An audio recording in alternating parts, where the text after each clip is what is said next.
Mrs. Truesdale. You're Morgan.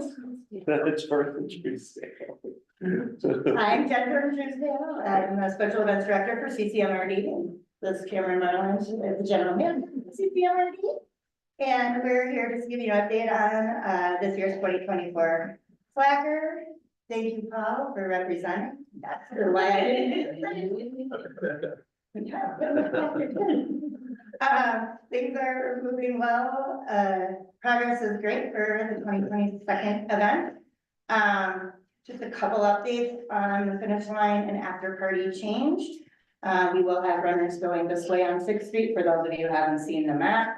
Just a quick overview with the after party and finish line happening in City Park, which is the map just handed out to you. We may tweak that a little bit, but it's basically the 4th of July setup for the most part with that same type of security, road closures, all of that. Our numbers are pretty amazing. We're at 2,215 registered participants. That's 655 more than this time last year. Wow. And last year's total participation was 1,819. So we're already ahead of total registration for next year. 18 days, but who's counting? We are also over $3,000 in donations. We made it this year that people could donate personally when they register to one of our 3 charity partners.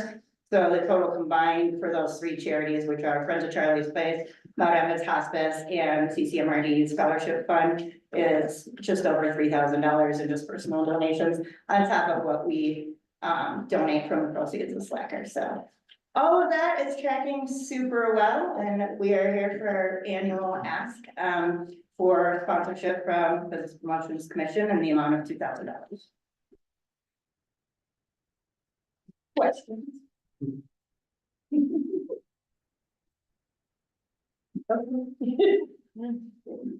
How does this build community? How does Slacker build community?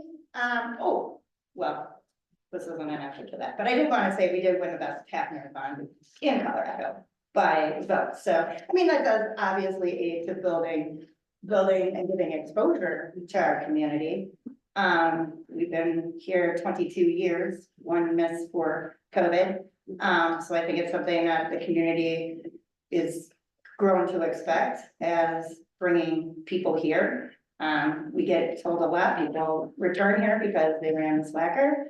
I think the community building in this change with having things end in City Park, it makes it much easier for the community to become a part of the race itself. You can cheer, watch people finish. It's a lot less separated than it used to be. And I think community will come out to see that when it's all in one fun place. You know, I talk about ROI on Slacker quite often, and I do think that race day doesn't always get what the businesses want out of that day, but people definitely come back because they ran down a beautiful street, this beautiful town, and saw how great it was, and the community support that the race has. Thank you. Yes.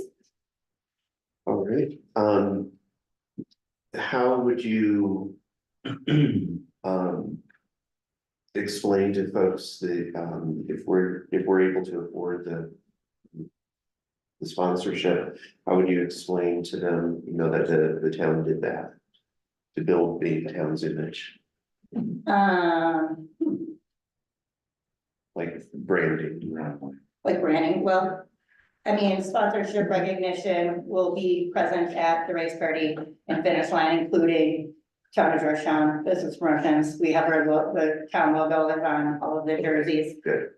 So we That's definitely. basically what it is. In a roundabout way.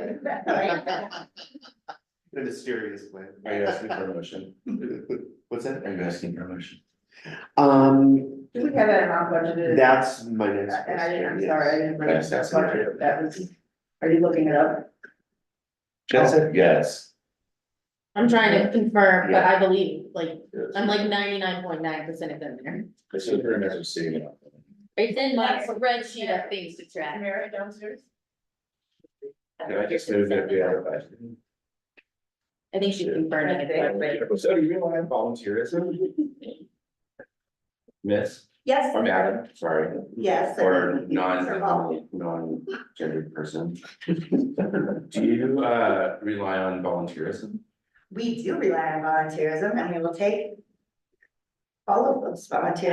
How does one volunteer? You can volunteer at our, we have QR codes up on social media and out and about that will take you directly to the volunteer link. You can register for a volunteer spot that way, or you can email me directly at jen@ccmrd.com. Is there any cool swag for volunteers? Absolutely.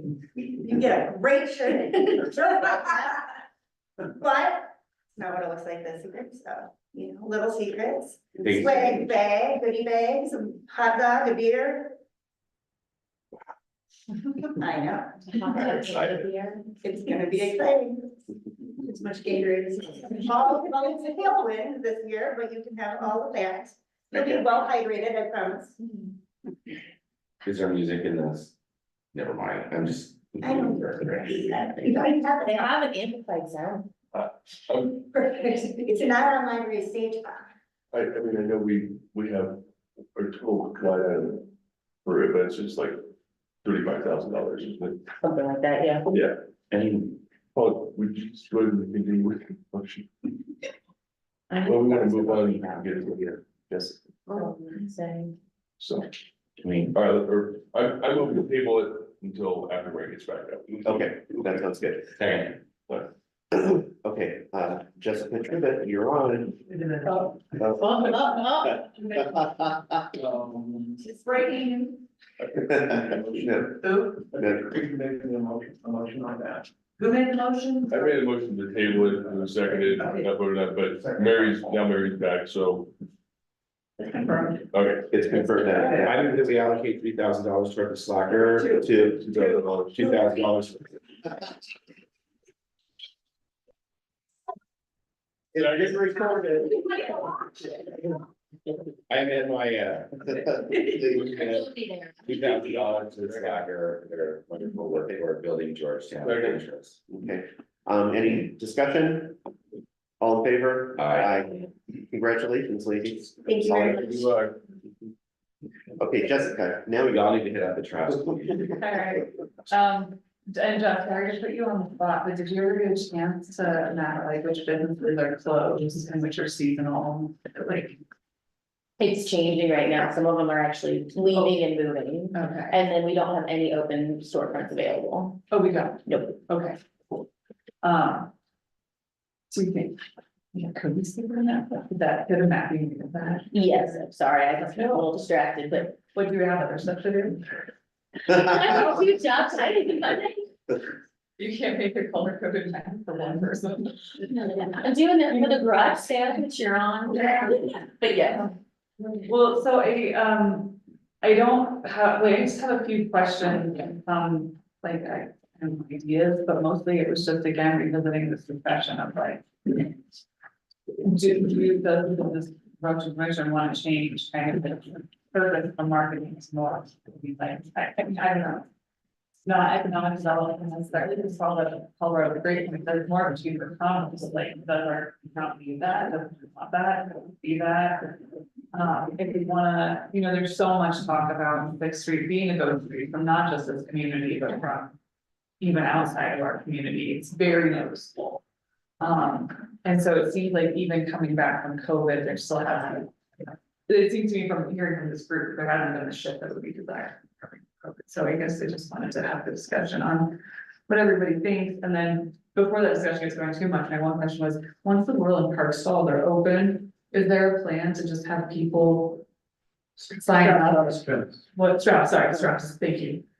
To just have people sign up for the weekends, so that when people are here during the weekends, people in the community that have like, you know, there's one lady that sells like her plant. Living that after they, I mean, they're potted and stuff like that, but can we have, for lack of a better word, flea market, you know, we got an application process that BPC reviews, but then we have people there every single weekend. The way it's in place right now is we need a month advance in order to get vendors. That's why we don't have any going on in June, or trying to finalize them to have our beautiful soiree on July 4th. I think we could always update that for our own community, but it's just about making sure if their sales tax regulation, if they're paying a vendor's fee, just kind of the information of who's doing it for what and what's the return for the town, would be my big three things. Yeah, and I would argue that like maybe a vendor's fee could be waived to start with, there could be sales tax or that, I mean. Right, and then the benefit to the town would be that it's just another thing that like right across from the stage with all the music, it's just another thing for people to like mosey around and then really talk to more people in the community too. Well, we're calling for vendors right now, so if you know people, please let me know. Well, but and I would argue that the counter is that it's less of a formal vendor capacity and more of like. Again, like I would like wanna go with all my books that I wanna sell, you know what I mean, but it's not my business. It's just like one day in the summer, I like to just be like, here's all the books I sell, or. I think we can discuss like doing maybe like a community event, maybe once every month, but I think just knowing kind of the focus of this is wanting to have more sales for sales tax and more verified businesses in there, but I Yeah. don't wanna limit the access, cause it is a wonderful space, and to be honest, they're not always filled. Well, right, and then that's the balance of like, you know, there's some quality vendors versus nobody, right, and. Could there be a balance between that? Well, the town has to decide whether or not to accept the liability and responsibility for that, and, you know, look at different flavors of a seasonal vendor license, if someone's gonna be there more often. Right now, the vendor license is only $25, right? So, you know, maybe for a one-day thing, you may not find that, or an individual vendor may not, you know, want to do that every weekend.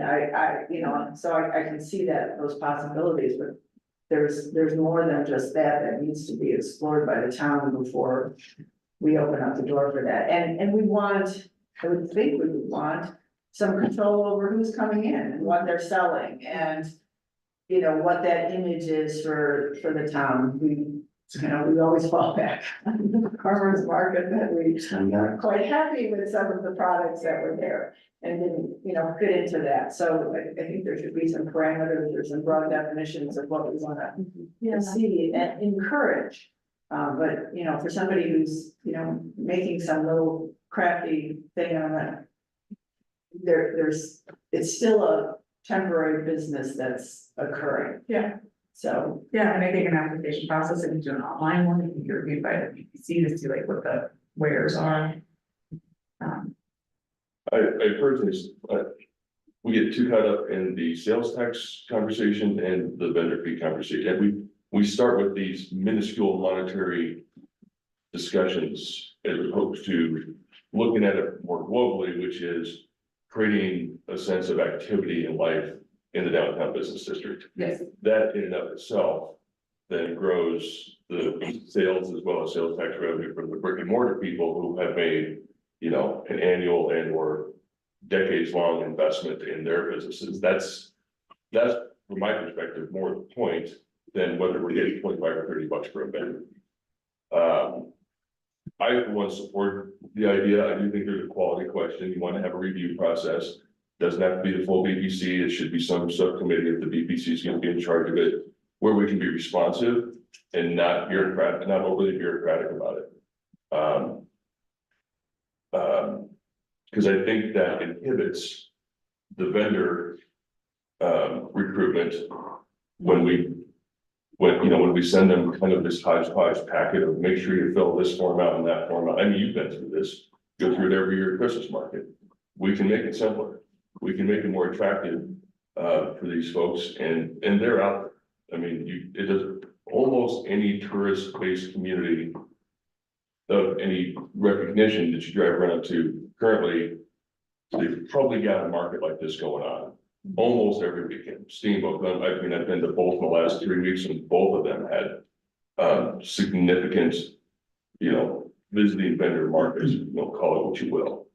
And listen, they're busy. There are a lot of, not that people went there for that, but it created a sense of vibrancy in their core downtown districts. So it's hard to pay for that kind of vibrancy. that's a real, because they're out there, but you know well that when you rely on, oh, yeah, I'm gonna show up and I'm gonna come in with my, whatever my sales products are.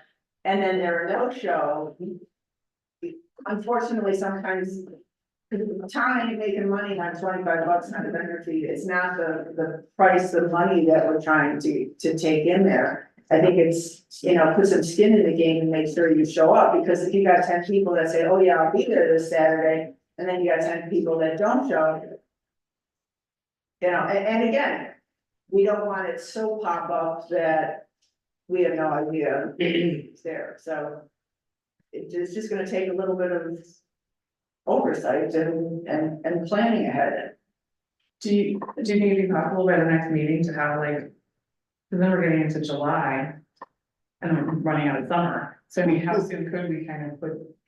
by next Just to give you a bit of an idea, I've been trying to plan this farmer's market, whatever kind of vendors since March. I kept saying I wanted to have all of them finalized by March and then they would drop out, or I want them finalized by April, they drop out. I just had a food truck that exploded and caught on fire and they just canceled all of their summer events. So I'm kind of with Mary, I would like a little bit more of that return on investment, just because if we allow people, it's not like a willy-nilly kind of situation, but there's not much of a return for town. Besides, there may or may not be people around, or when it's past traffic and stuff. I think we could try to do it, but I would like to consider, what are the guidelines? Like, what do you want to see? Cause for me, I like popping deadline just so we can have marketing, let people know what's going to be around, or, you know, maybe a week advance so we can make sure everyone's aligned and organized in their stalls. We don't have extra people, or if we have too little people, maybe they need 2 booths.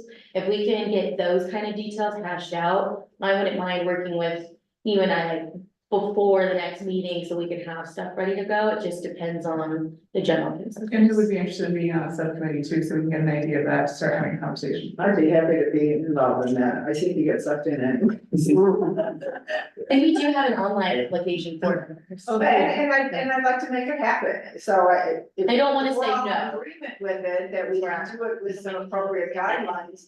It doesn't have to wait until August or September to happen, you know, we can get it going, even if we're just doing it on Saturdays when mountain jams is going on. Yeah, so I think. That's my mountain music market.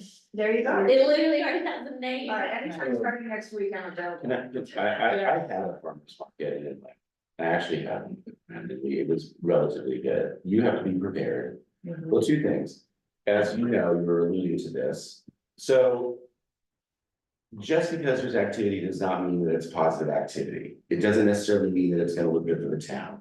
Some person just selling whatever they want to sell does not necessarily look good for the town. It doesn't look good for the town. You end up with window sellers and vacation sellers and stun guns, if everybody remembers that one. And all these other things, and so quantity is not always quality, and there's a blend with it. And then you have farmers, if you're gonna do a farmer's market, there's a balance between. And it's hard to get, when you, because people don't wanna come to you till you have the volume, and then you don't have the volume until people come to you, so it's always that. And then and we had a formula for it, I can't remember what it is, but people have them out there now, like, how many people could do their crafty things, and what were their crafty things? And could you be outside people just selling, you know, your thing, and if you have your book, that's fine, but are we selling vegetables or are we not? Are you coming in with your cheese or not? The other thing is, I spent a ton of money personally buying stuff from people who didn't have enough vendors, and we need to make sure that the town is committed to doing that. If you don't have a neighborhood or a town that is committed to going in and spending their money that Saturday, and just wants the pretty thing, it's not gonna work. It's not. And so when those people wouldn't do it in Glenwood Park, you look at my neighborhood, Glenwood Park. They don't get the farmers market, but it's a great neighborhood, it's New Urbanist. If they wouldn't do it, and we wouldn't spend the money personally, there's no buying, no one shows up, it doesn't look good, but if we start doing it, all of us going there and buying something from them, then it looks good for us, then the news gets it, then the rest of it, but we really have to do that, so I'll be on the committee. One trial that we could try, I haven't had only 2 people sign up for Strauss Park. So County Art Center would be a great time for anyone to sell their knickknacks, their crafts, their paint clippings. If you could invite people to do that, we can see how it's going. We have let's see, yoga in the morning, we've got Slacker all day, we've got mountain jams in the afternoon, we have Astro tours, like there will be a lot on Sixth Street plus Vanilla past traffic.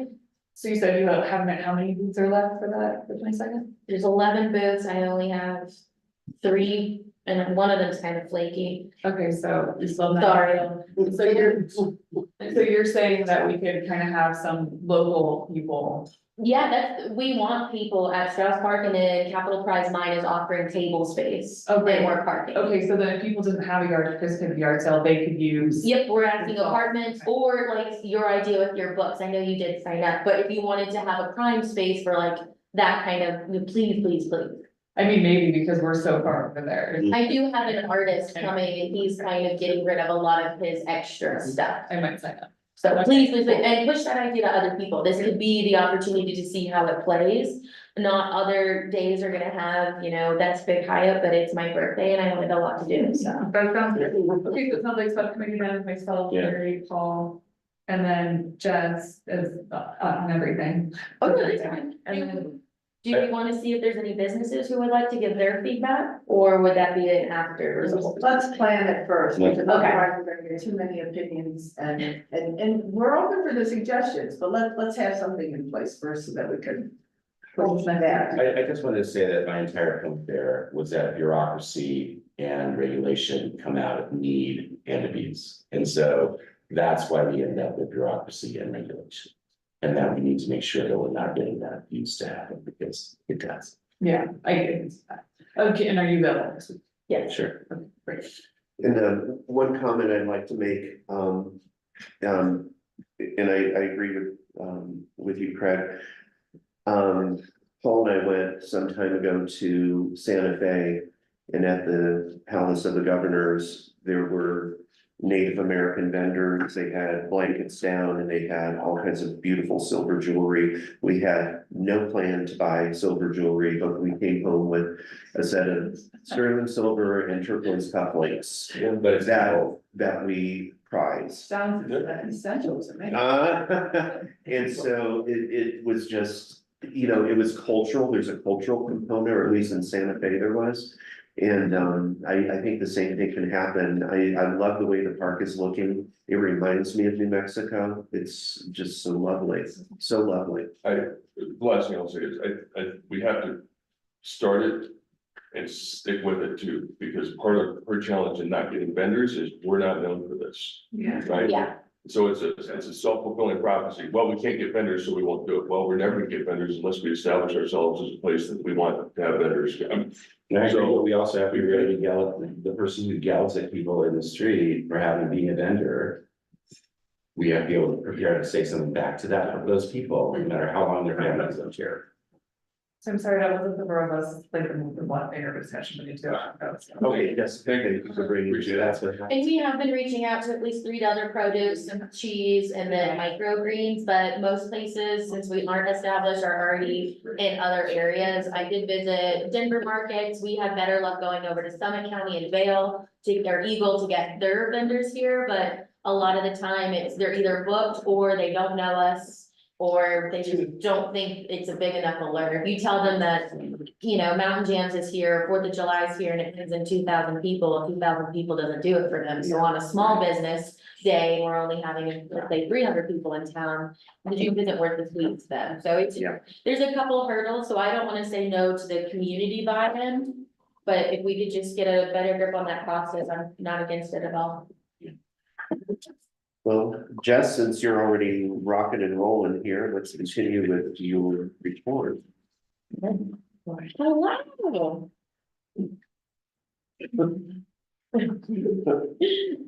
we had a lot of events last month, although some of them were always our town events. There was a lot of success. There was canvas and cocktails that happened over at Cooper's with CCMRD. That went really, really well. You're seeing a lot more craft events pop up and those are very successful. That in mind, I've slowly started to talk to other artists, whether it's glass blowing or embroidery or flower arranging. Those seems to be kind of popping up in our community. So we're gonna look into how we can invite those a little bit more. Devil's Gate History series wrapped up. Really good turnout. I heard that was really great in getting our community involved in those slow winter months, so I always love to be a part of those.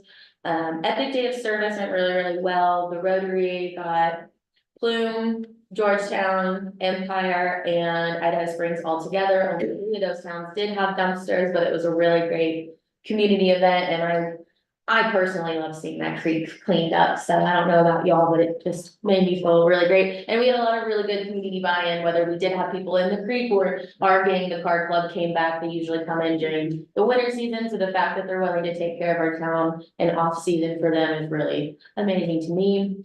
We just got through Memorial Weekend, which is our Georgetown days. We had a really good turnout for our pancake breakfast, locals and non-locals, really, really well. Wonderful opening of Guanella Pass. We saw a decent amount of cars starting to go up.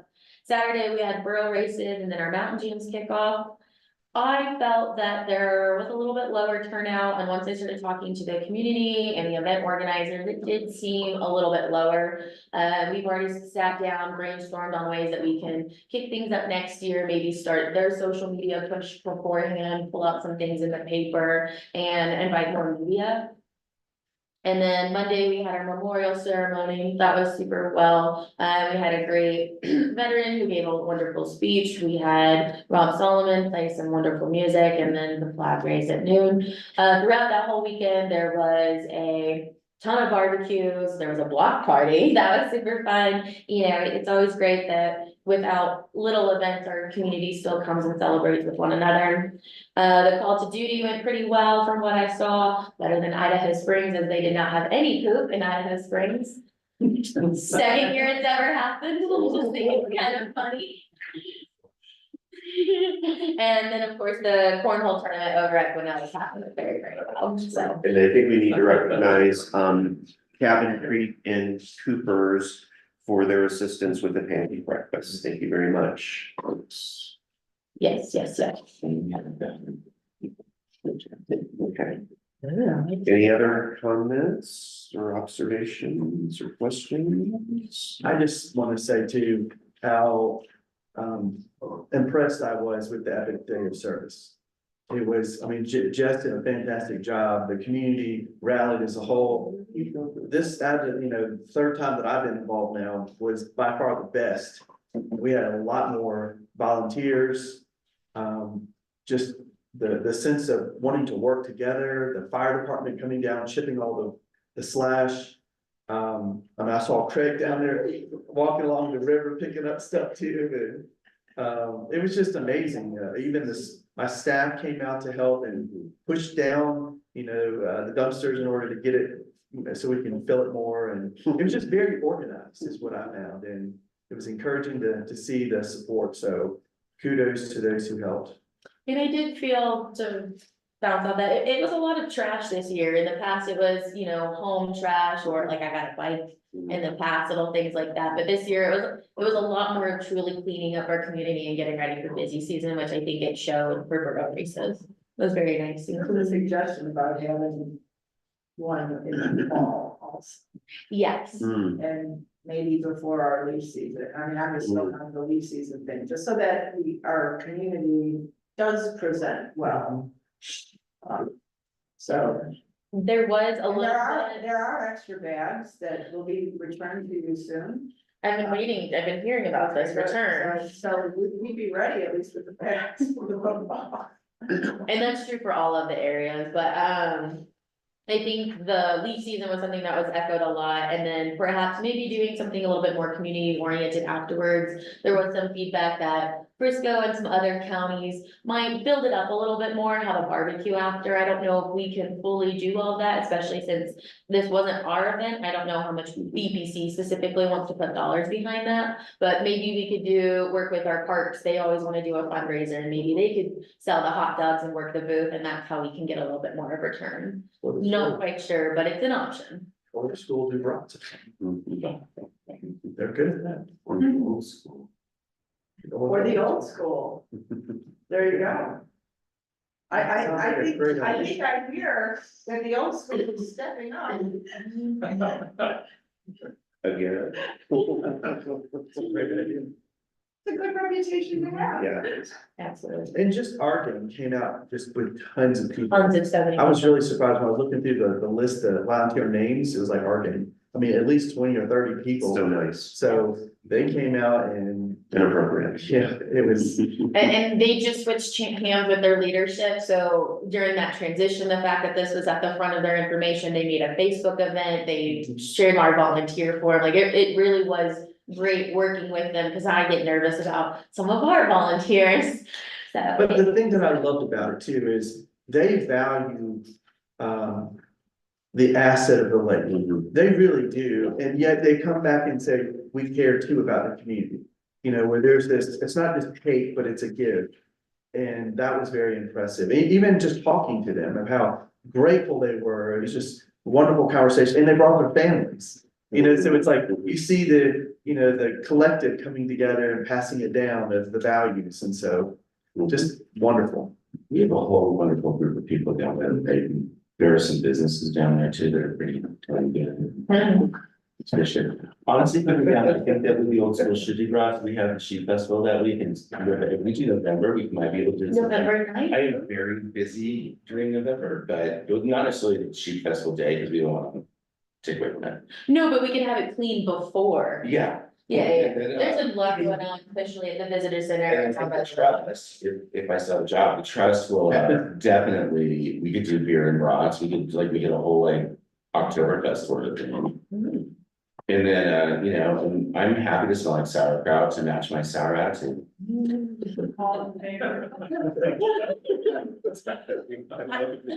Hey, man, let's, I think that'd be a fun thing. Cool. So we can look for maybe an October date. It's like an Oktoberfest sort of thing. Okay, and You know, we can, trash and get trashed. you love that. Well, Let it's trash be trash, love it. Yeah, and we can definitely do something in City Park, just like kind of how we're normalizing, since it does have a great alcohol perimeter to clean up tightly. Cool. We'll get that in our mix.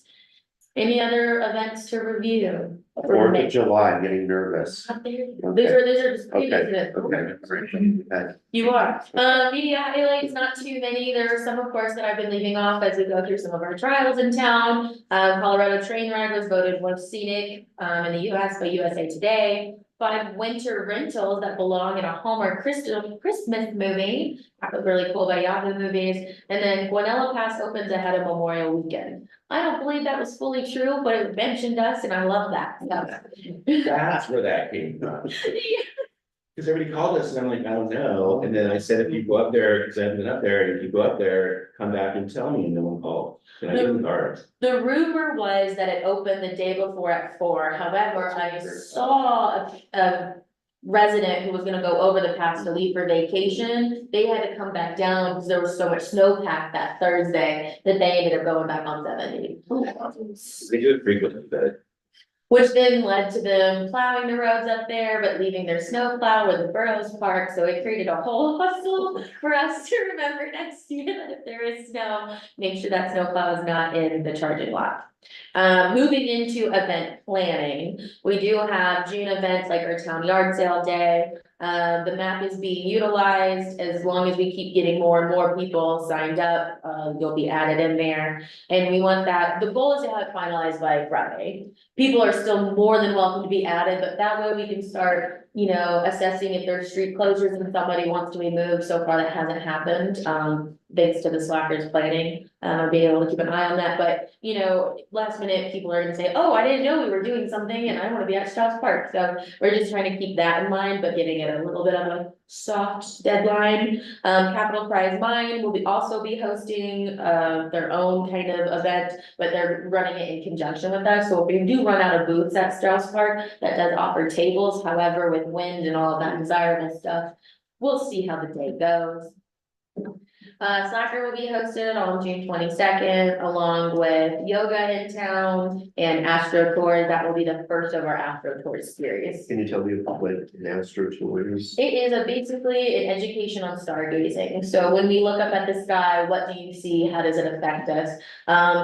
Truly, Luke and his team are so knowledgeable. I went to one of them out in Winter Park like a year ago and it was overcast. And he astounded me with all of his knowledge and just being so charismatic that, you know, this is something I think we can utilize with our dark sky and getting a little bit more of that community buy-in. I'm most excited for the August 15th one. We were looking for dates around August because there's a new moon, so it would have been darker around the 9th. However, around the 15th, that will be closer to some sort of phenomenon where we're gonna see shooting stars.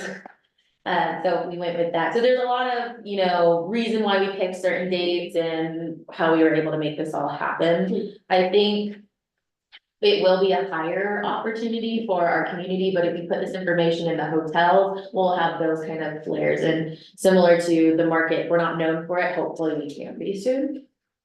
So 4th of July and plein air, if we're going into July planning, 4th of July is coming together. I'm wrapping up some of our volunteers, especially since Keepers is closed, a lot of their staff will help out and I appreciate them. We're getting our lineup put together, so that way, if you're interested in being in our parade, I can have, you know, what kind of contest you wanna enter, where you'd be best suited, so then when we follow up on our emails and say, hey, come at 9:30 so you can be in the first part of the parade, or hey, come closer to 10 so you can be staged in this kind of area, we're trying to be a little bit more methodical with it. The community center will be doing their barbecue down in City Park along with the cowboy band. The original cowboy band will be playing. We did get feedback from the Jeffco band that on the 4th of July, a lot of people are hanging around City Park. Because they're in City Park, they're not coming downtown to see them play at Library Stage. They were asking if they can be moved around. Unfortunately, it's too much of a time crunch. It wasn't able to happen to put them at City Park, so they are no longer coming at all this year. Due to that, the Jeffco band, due to that, we're trying to build up our Strauss Park, so we are putting money towards having an actual band, filling in those vendor spaces, and then looking for a host to MC. That way we could be like, welcome to Strauss Park, this is what it's utilized for, and welcome to our community. Kind of a big push since this park has been going on at least a lot longer than I've been here. What questions do you have for me on the 4th of July? Great. What about parade? The route has been approved by Kelly and Gaskins. We've alerted the sheriff, the fire and EMS, not just for safety reasons, but if they wanted to be in a parade, like they have been in years past.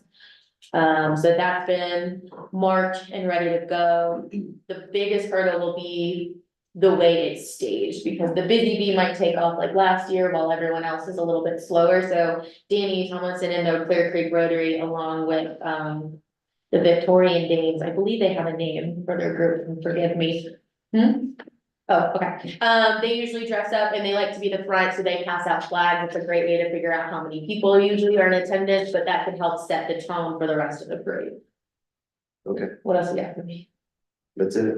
Oh, that was too easy. You're taking that one live, okay, it's like- Join the Kitsy Band to spend the library. I love it, I love it, I love it. What else? Oh, so also going on, we have our Olympic planning. We've started to name it, however, I've gotten some feedback. We're trying to call it the Gold Rush Games, however, Georgetown is predominantly the Silver Queen of the Rockies. I wanted to hear BPC's feedback. We have other alternative names. Well, I mean, yeah, we're the Silver Queen, but the founder and namesake was, you're not looking for silver. He was looking for gold during the gold rush, and all the other spots were taken downstream, so we ended up here. I mean, that's. This I would is some say feedback I literally heard yesterday. Ties the story together. In Olympics, I mean, silver, second place. Like, so the whole point. Good. So July 26th, the Olympics will be kicking off, but however, how can we capitalize on this for Georgetown? And it started off as just being a field day where we invite all the other towns and we're trying to get cheeky from it, and it's kind of built into something else. So right now, we're finalizing the course and sourcing our runners. They're gonna go from hopefully Idaho Springs through Dumont to Empire, kind of through Georgetown, so they can get to Plume and then end on 6th Street. So that way we're still the focus and the attention and the grab on that. That will be the Thursday, the night before. We'll have some food trucks, hopefully a few vendors, some live music, keep it up. And then the next morning, we're tossing around the idea of if anyone wants to host a pancake breakfast, otherwise. We're asking people to show up around 9 to 10, 10:30. We'll kick off the games. And then we're keeping it in Georgetown. There was a discussion with CCMRD because we have the ball fields, but for me, between game time and travel and planning this out very meticulously, I just don't find it feasible. We have Worland Park that we could do kickball and baseball is really what ties in that historic aspect, since the miners used to play in between their shifts. So are keeping it fully in Georgetown, but we are inviting other communities to come play. Georgetown, if we're doing the color war, will be red, Idaho Springs is blue, Empire is green, and Plume is orange, unless we think of another color that everyone usually has.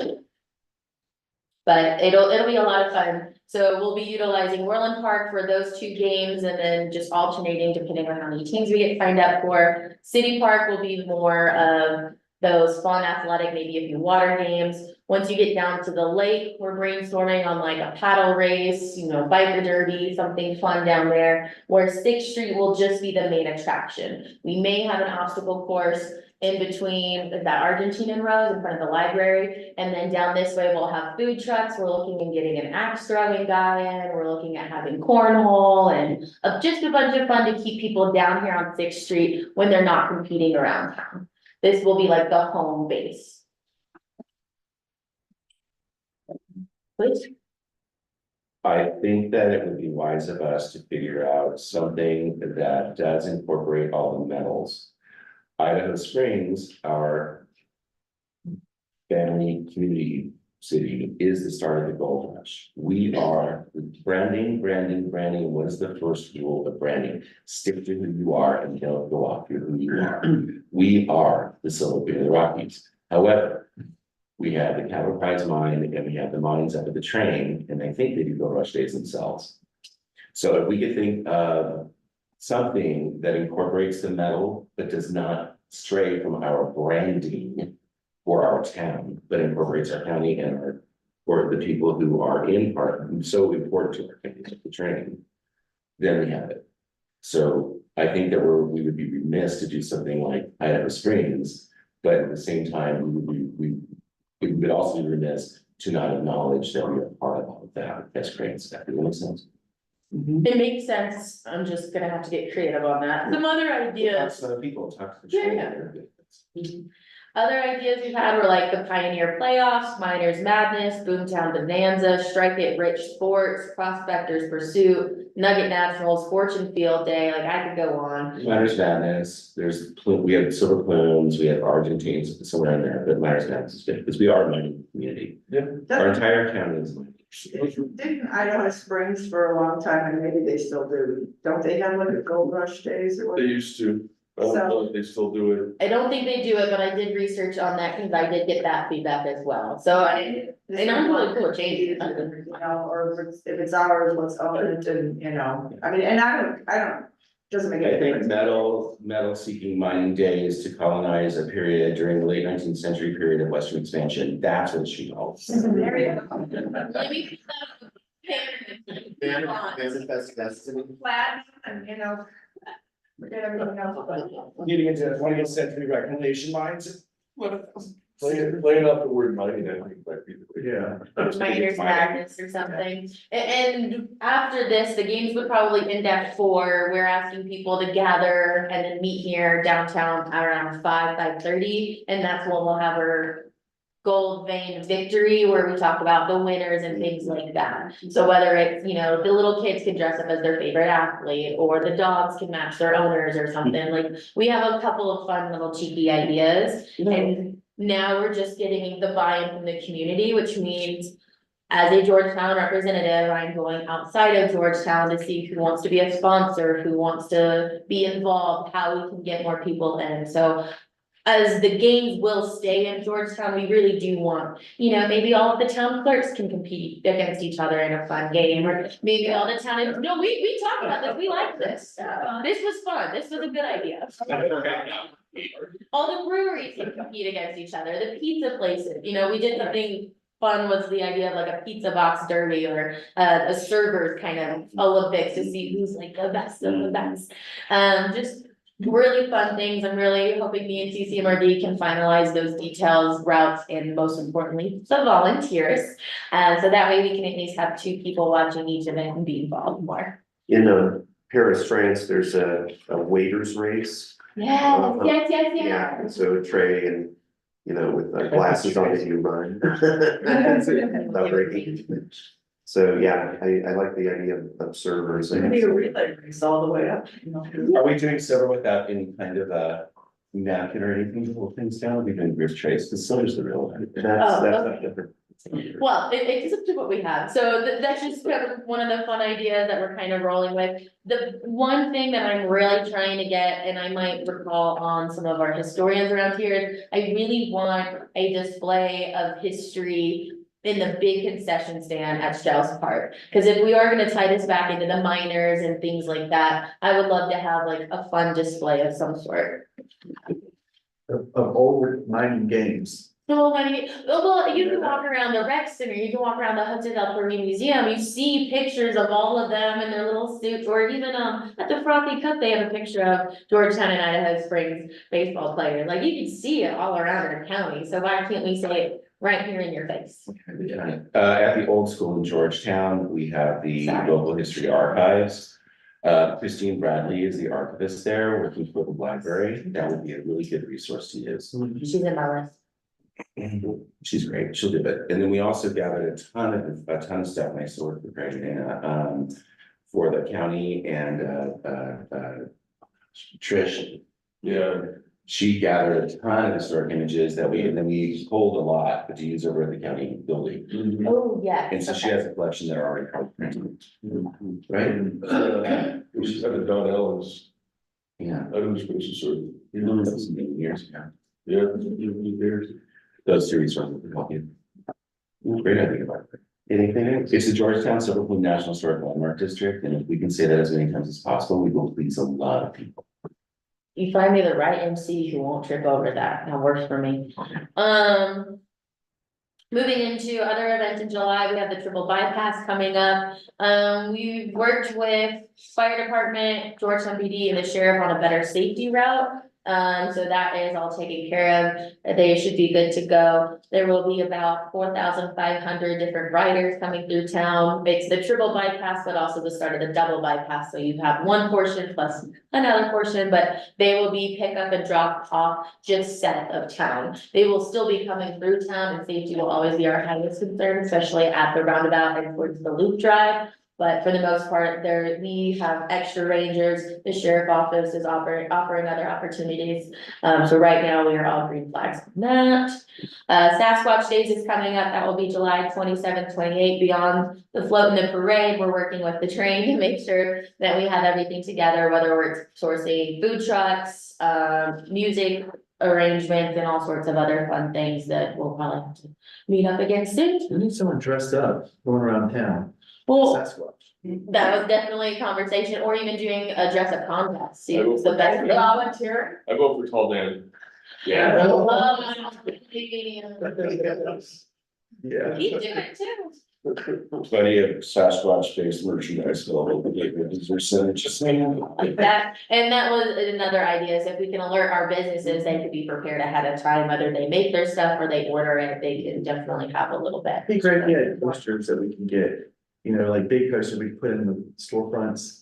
Well, that was something we were talking about, ways to get people into our businesses. So if the coupon book doesn't work, what if we do like some sort of Sasquatch stamping book or a poster where you could go, look, I spotted Sasquatch in the back of my lovely company or something like that. As long as the business is okay with it, you don't wanna have too much traffic in a small space and they're not buying anything, so it's, you know, like a conversation with businesses, but it definitely is more ways that we're trying to build a town. The interactive map of which you are a member, and I asked Jessica to be on it again, anybody who's involved in this group can be on that interactive map that we created with the Gateway Visitor Center and the Trust. It has the ability, by the way, to put in geofence coupons, whatever you want to do to advertise your business. I just haven't reached out to everybody with it, and I think that that might be a good thing to do. Because when we printed a coupon book years ago, it was $4,000, and this is completely free to everybody, you never paying for it. Do you think Julian and I can go out and speak to businesses on that? Yeah, that's Julian's job, so I'm happy to have that happen. And then the other thing is we can do every time there's an event, we can, and this is part of that itinerary building thing that you're Yeah. working on. Get the train involved and find out what we're doing to make sure that we are bouncing off of those things and trying to see who's performing on the 14th. Like, really mad at myself for not getting Sasquatch to him. But we could figure out something else for that day too, for Mountain Jams, to make sure that we're taking advantage of that stage time that we have there, going to expand it. Is there like a historic name for Sasquatch in Georgetown?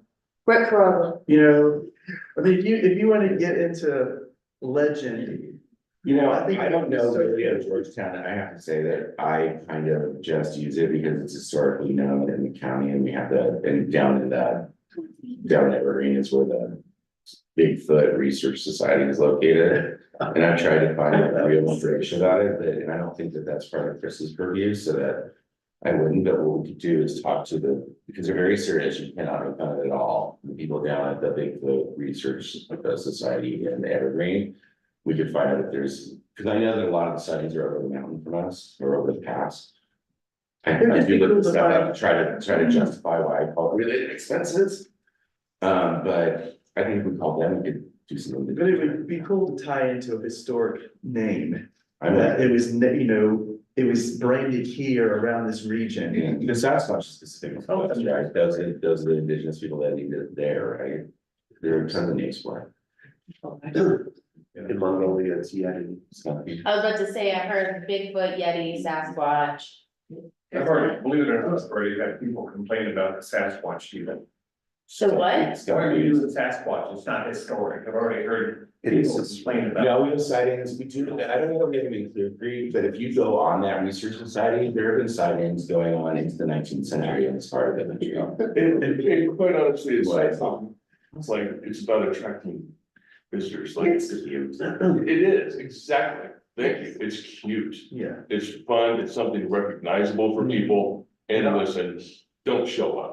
You're either gonna Really, get I got a problem exploited or with you're it. gonna get kids, and that's. I want to close this dang business that. But also, it's one of those hysterical society people, you have free of there. You can't always. The way to do it is to make sure that we mention real history somewhere in as the story goes, history. If we're doing a silly thing, then we always have an opportunity to educate on the real history of who we are. And if we can, that's what I'm saying, everything should add up. The NHLD. If we do that, then what are you gonna say? It's just something, that is like going to the library and they let you play games, but we're gonna get you books, you're gonna start reading things. Well, and it's true, we have a museum and history and their train going, and we're gonna be capitalizing on those people once they've been educated to come down and get cheeky on the game. Yeah, the gunfight is silly and it's not who we are, but at the same time, there was a shootout, there was a guy shot here in the middle of town. And it gets you, now you're here, that's our job as history people to tell you about the preservation and what we actually do. Our job is to take over that silly thing, make sure, and then you talk to us, and I go, that's not real, but that. And then we're gonna sell tasers. Stun guns, they're different They than were tasers, so they're two different. and I think there was mix, But it's historic too. just gross, it's ugly. So recent shootings are both, but as long as they're historic, it's Yeah. okay. Well, that's the thing, is it's tragedy, right? We can teach. But there is, by the way, there is supposedly a tie to Jesse James and the Bowman White House there. I don't know. That's cool. But I mean, so like historically where I come from, it's a mountain mining town and every weekend there's always something going on. One of the things that was always kind of fun was Bear on the Square. There was just a bear that showed up in our square one day and we have a whole festival about it. The next weekend it's some wine and literature, the other one, it is a gold rush days. But Yeah, well, it's so even the food gold rush. So let's bring our trash to Strauss Park. Well, Live stream on Facebook. But, you know, it really is, you know, oh, that's such a funny name, and then we get to, as town, be like, this is it. Kind of word vomit visitors all the time, I'm like, here's Georgetown, not last week, the week before, there was a guy who saw me in my bright orange Georgetown volunteer shirt, and he goes, how do you run in the boroughs? And I'm like, I'm the perfect person to ask, and he ended up actually running with a borough the next day in Idaho Springs, and it was a borough who literally met that day. He was like, I just always wanted to do this. I'm like, they do it tomorrow in Idaho Springs. Let's go talk to Patty and Amber and everyone involved. And, you know, it really is having these bright colors and ambassadors and having this information to use it to our advantage. But San Grande, and the difference is Idaho Springs is the start of the Colorado Gold Rush, Yolanda was the start of the Georgia Gold Rush. So we need to make sure that we are, the Georgetown National Historic Landmark District, we're the start of the Silver Rush in our district. The Georgia. We'll try to. I would It's like, say. I really tried to start. Try this, I started 10 years of the Historic District National Public. Yeah. Yeah. PPLC. So I did. Or how about this one, the National Society of the Colonial Dates of America. You did. College. Because it's- Practice that here. I know. Sorry, yeah. Okay, We are moving into some of our August events. Rob Solomon came and he wanted to do a community concert on a Thursday night. I think that would be great. We also paired that with the Astro Tour, so we have a little bit more of that community build in there. And then he was wanting to speak to a local food vendor. However, there's confusion on the tents. And I really would like to see if BBC is interested on getting a little bit more information put together in our packets on mobile food vendors and tents or not. She's a little confused on if she has to have a tent with her, but also she can't cook under her tent, so she has to move the cooking station outside of the tent. So maybe there's a way to still have like branding and safety aligned. I'm not sure how we feel about that. Greg, do you know the answer to that? It's a fire authority thing, when they, okay. But are Yeah, we, Yeah, it's, Okay. it's a, are we interested in opening that can of worms? The other conversation is, we don't really have any information on if people do wanna come to town, how to do it safely. I was speaking to a member of BPC on how Summit County has within their guidelines, and you need to have like an 80-pound bag per, you know, Right. I can't think of it. Oh, for the. I was being anonymous, but yeah, we Yeah. found it and we were talking about it on Epic Day of Service. I have it printed out and highlighted in my office. But if that's, you know, if we would like to have more guidelines, which would invite more people to come into town and do it safely, is that something like I can open that conversation with Kelly? the guidelines, I wouldn't make it any more complicated than what I suggested that day, which was. You might just offer these as guidelines, because the second we get into, you have to do this, and now we're expecting it. Now, and we definitely want it to be done well and safely, but we don't need to reinvent the wheel. And then we'll have cleanup day in the fall and we can collect We the collect all tents that are. the people go ahead. The and roller park. play, the banners, the papers. Most people are pretty good about it. Yeah, The birds and. Vendors. that's historic now. Oh, it is. God, of course. And then one of our grabs that we're looking to do is Stick around. 10 Degrees Cooler Fest. It's basically just gonna be a couple vendors and attractions here on Sixth Street, just because school will be starting, Denver's insanely hot, and we like to be cool. Love it. Other than that, yoga with Nancy Harrington, we're still trying to connect with the Hamel House to make sure that we can utilize the lawn. She and her company are Free Range Yoga. They've been working with Cabin Creek Brewing and Georgetown Paddle Co. So it's really great that her conversation was like, I wanna be in Georgetown more, and look at her, she's already got the other opportunities. Something else to add, other smaller events, we're looking at our Music Mountain Markets, we're running into our vendor issues, big shock there. I think having, you know, 6 people in a booth versus like all 11 is better than 0. So we'll slowly try to build that as needed. Other fun opportunities though, is we can make one of them like a photo booth, and we can make something else like a banner to say this is how you recreate in Georgetown, similar to, you know, all of these that go around town. Just depending on that, but those are some of our events that are upcoming. Any questions that we haven't addressed? Any new ideas you would like to see? I have a comment. I love comments. I am very impressed by the selection. The quantity, the thoughtfulness. That you put into all of this, and over I heard you talk about feedback, so you're connecting with people. Very impressed, thank you. I would also like, I agree with that. I would like to communicate with you, this is part of what you hear Yeah. with the Mountain Gems, because I have a little bit of money for advertising. Okay. And I think that if we combined our forces, that we could throw some of that money in together and then we could share resources. And I know sometimes the train's open to doing the same. They used to put us on their commercials and things. And so the BDC, so if we could talk to them and maybe get a coalition for this advertising, so we could put better advertising as a town. I completely agree on that. We work with the tourism board to make sure our SEOs aren't overlapping and little things like that, but every so often I see that the train, the county and us are kind of running similar events or similar advertising ops. One goal that we really do want is 5280, since it's, Westward is a free magazine you can find around town. So yes, we're paying $6.25 for, a fourth of a page. It's not too bad, but if we want a higher increase with the people who have a higher income and are more willing to stay multiple nights and visit our breweries and our retail shops and our museums, that's gonna be the better bang for our buck. It's just going to be a bigger buck. So I think creating a coalition, working together, would be a big part. Because we could, if we did that, then you have my whatever I have left, which isn't that much. I think I spent a ton of money in Westward, which was kind of the wrong place to spend it a few years ago. But if you get the package, and then if we have a larger package that has each of us, we figure out what our message is, and we figure out how we're gonna play that message. Then we're able to get a larger outlook, but then it's Georgetown instead of. There's some ways that look good, like if it's Georgetown train, this, that, this, and every time they turn page, we're seeing a Georgetown ad, but there's also some benefit in. A large ad that shows you all the things that are happening, music on Saturday, you have the Bigfoot Festival, the Soft Spot Festival, you have. Silver moon mining in the late 19th century, whatever thing, you know what I mean? Field day. If we can all buy into that, I think I have a couple $1,000s for advertising and I'm trying to figure out how I want to spend it, but that's all right, I don't have time. Yeah.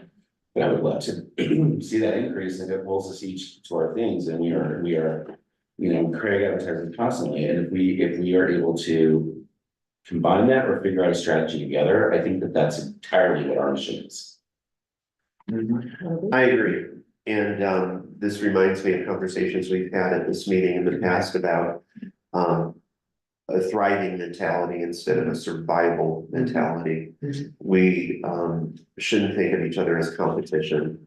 We should think of each other as a town. We're a family. We might argue sometimes, we will see each other somewhere, we'll do some stuff, but we're a family, whether we like it or not, and we rely on each other to survive. And I'm not just spouting, by the way, I will put the footwork in as you Oh, absolutely. so, or have somebody do. Anything else?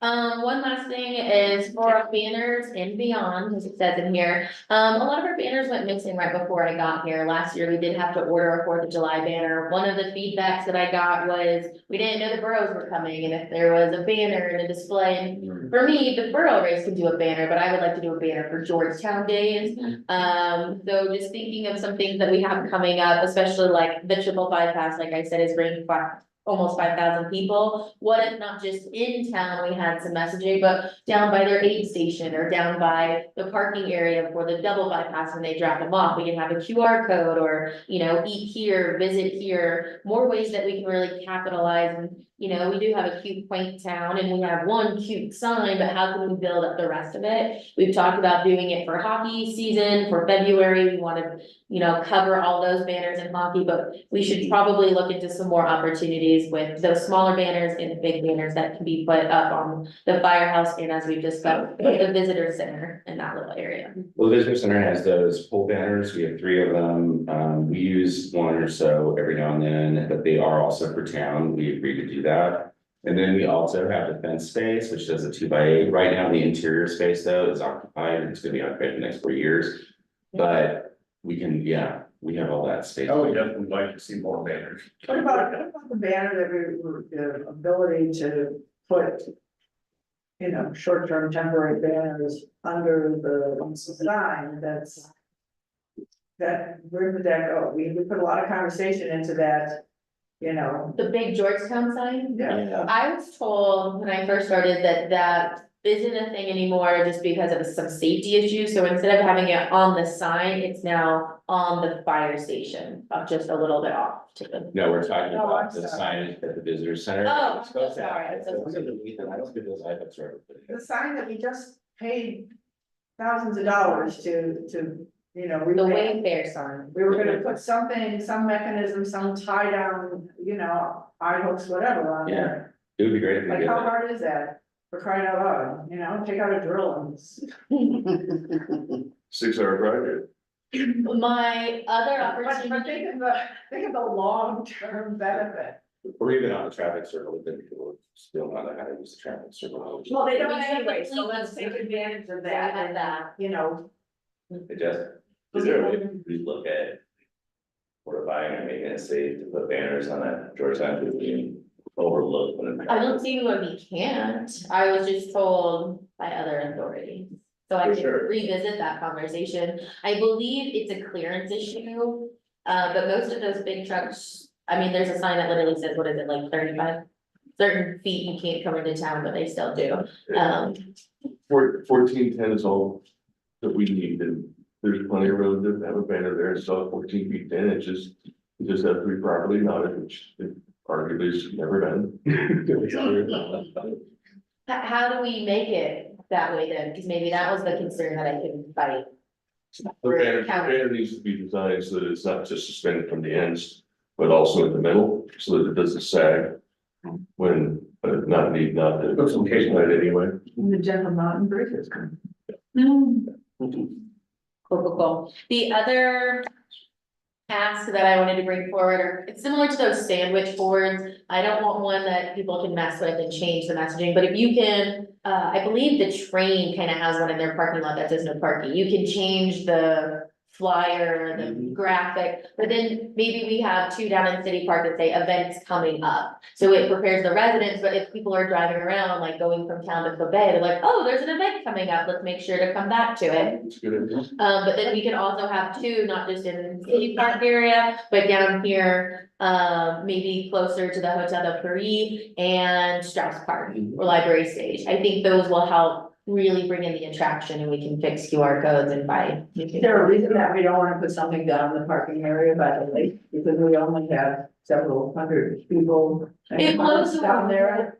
For the sandwich board, it would just blow away, but I have been trying to laminate our like flyers and stuff and put those around the lake, especially on that messaging board. Or I was thinking about, I just got them from NoCo Places, they're little things that talk about how you can recreate appropriately, and we're putting those stickers on trash cans and stuff down by the lake. We could always have, you know, visit Georgetown events or visit Georgetown's, you know, visitor page to see what's going on or figure out where to eat or those kind of things. That was another option we're playing with. I just don't have those numbers for the price yet. And that sign, but that's what it was built for, that, the one that's right by the water, not the permanent one, Yeah.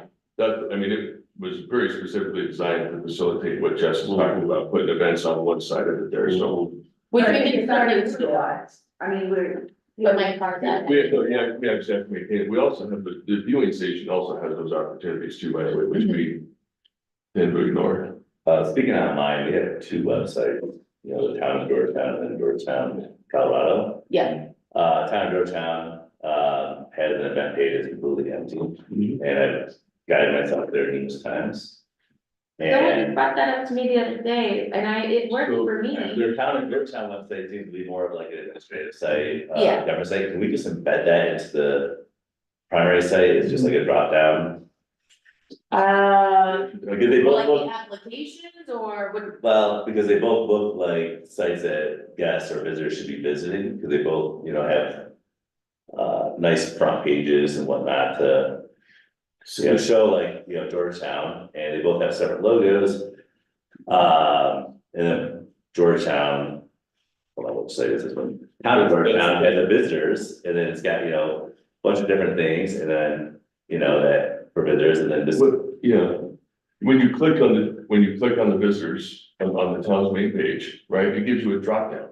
As opposed to just taking the name, so you gotta click again, Yeah. even to get to the BPC website, so it should just. Or should we just, I mean, we couldn't have two conflicting websites at all, like, it should just be just like, whatever information. You know, town of Georgetown should just be embedded, like, as a button to take you and look more, a little bit more. Administrative, like, this is where I pay my bills, this is where I, what about government stuff, et cetera, and then.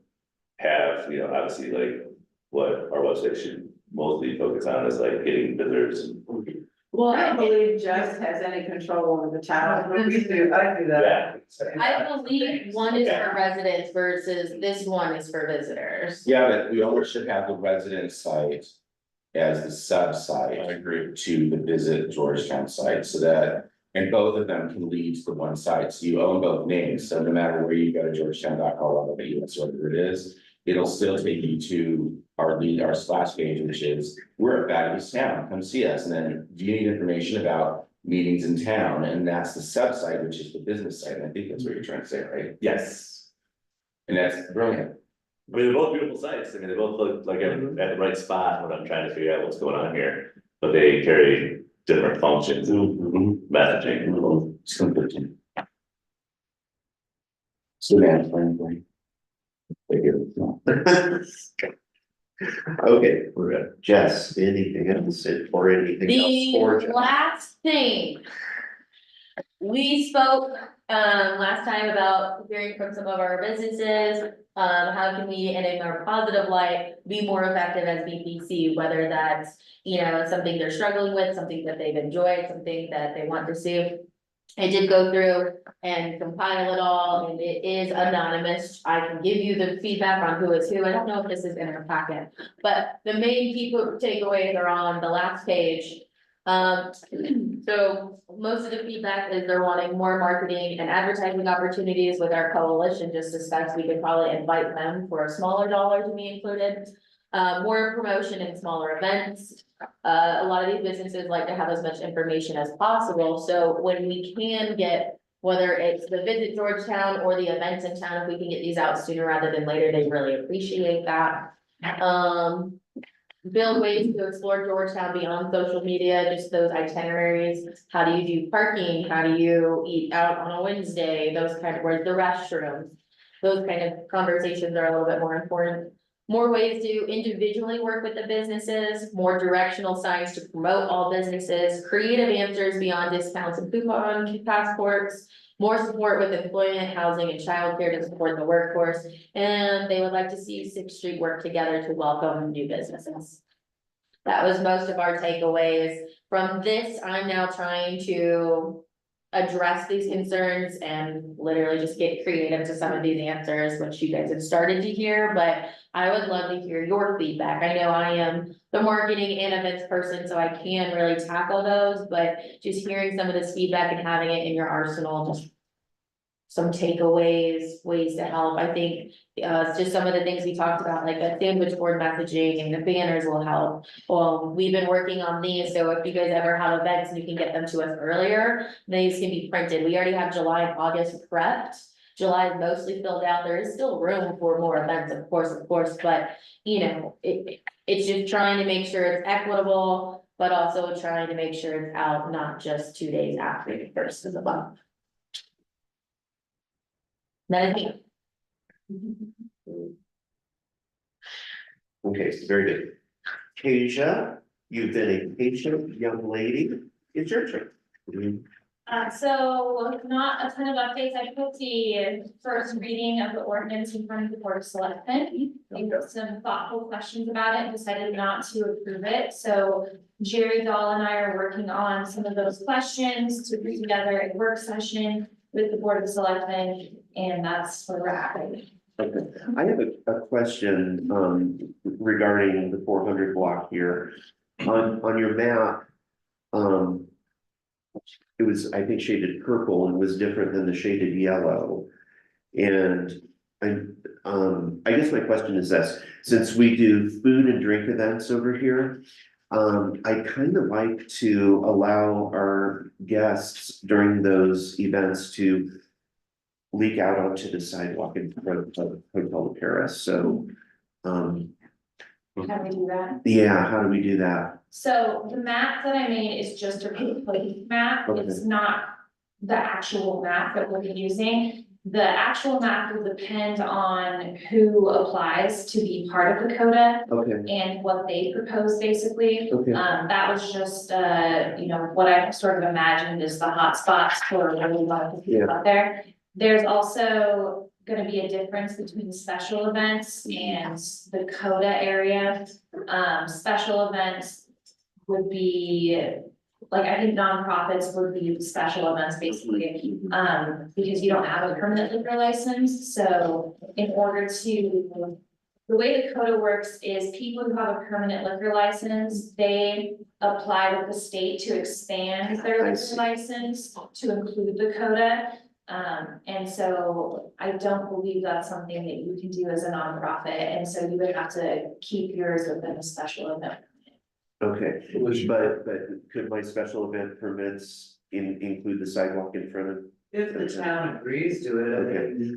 Just know I have that interest because, you know, it's a lovely spot.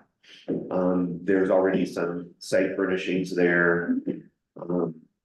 It's shaded, you know, there's just so many advantages. There's a lot of atmosphere on that sidewalk. Yeah, And, to have, you know, the dining room doors open and allow people to walk in and out, you know, with their plates or their drinks. Yeah, and I can show you how to draw this down.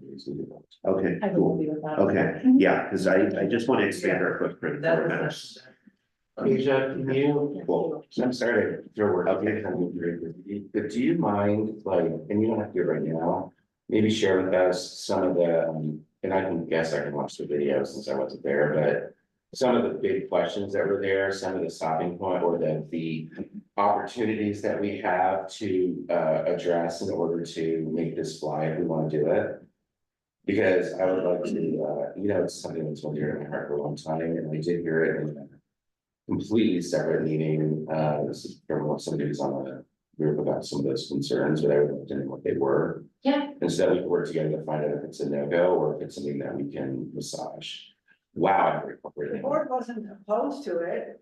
The board wanted some clarification on some of the questions that are being asked now, so that you don't walk in and say, I'd like to do this, how can I do this? And Jen doesn't have the answers to those questions. I'm not assuming adversarial position, I just want to. No, so, so let's have the whole package and let's, you know, rather than piecemeal and catch up later, and it turns out to be not smooth, let's have. Well, that's why we rely on you all to be experts in that situation, right? And personally, not to kudos on you, I know that you ask questions that you actually know the answer to. So those are the questions that are being followed up. So I would just like to know what they are, if you could bullet point it very, you know, very fast, if it takes you 2 seconds, do it, if not, I'll watch the video myself, and then, because I want to be informed. Yeah. You know, that's Yeah. interesting, and there were some really good points brought up at the like library meetings, because John's on it, you know, so. And my understanding is this is not to be enacted this season, correct? Or that it will, I want it tomorrow. Yeah. Yeah. Yeah, it just doesn't sound like it's ready to be rolled. And we. We're done. But it's Georgetown, if we say It the needs to roll this 72 summer. years, It it needs takes to money. roll this summer. It Yeah. needs to roll this summer. It should be in effect now. And unfortunately, it's not. And we missed a board meeting a week or two ago where we didn't have any information on it. And so now it's been delayed until the 11th. And so hopefully that information is there where the board feels confident that the town and staff and code is ready to roll on this so we can get this moving. And part of the reason I want those questions is because the library district with the library park has their questions, and some of them are dealing with, you know, liability and stuff. And my point at the library district, because I'm on the, you know, I'm on those boards, and my question was, my answer was, it's actually, I think, it takes the liability more off of library park, because now it's at the specific restaurant. It's, if you're overserved, you're overserved, you're overserved. And frankly, it actually allows us to control better who's out there drinking, because it's Georgetown. And I don't know if you ever go to tree lighting, but there are an awful lot of coffee mugs out there, and people are very cheerful, so, and it's free, right? So if we have it, they're less likely to run to the bar, get plowed, anything, they might be able to carry the single drink that they would have instead of 20 drinks to the event and hang out with us. And that those questions, I'm sorry, Craig, am I driving that? No. But those kinds of answers, and I would like to be able to go back to the library board as he's going forward. You're talking about that because the park. yes, yeah, I hope the library or someone from the library board is asking some of those questions, or someone, Well, or give that person's contact information to Keisha so she can follow up. Please talk that. write me and then I'll talk to So Libby. that those can be addressed before our next meeting, so we can move forward on it. Yeah, that's why specifically why I was asking for this, that I could talk to the chair of the district board. The ownership committee, because it's actually, and I'm on that, it's the GLA, Georgetown Library Association owns the building. I'm no longer chair of anything, I'm just an at-large member, but also I can talk to everybody and I'll be your contact, your liaison for that, and I'm interested as a BBC member, but I'm interested in my other volunteer activities as well. If it makes sense. I just got a couple points. In all due respect, if there were gonna be issues with this, I wish they would have come here, because this group is the proponent of that ordinance. And so it's really on not just staff to address the concerns, it's on us, we're the proponent. We asked for permission to task staff with this, role, and yeah, I don't know what's going on with it.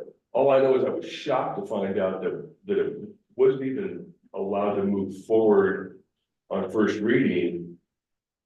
Because we all know, well, most of us, I think, know that first reading means a whole lot of nothing in the grand context of things, that we usually change ordinances, sometimes dramatically, between first and second reading.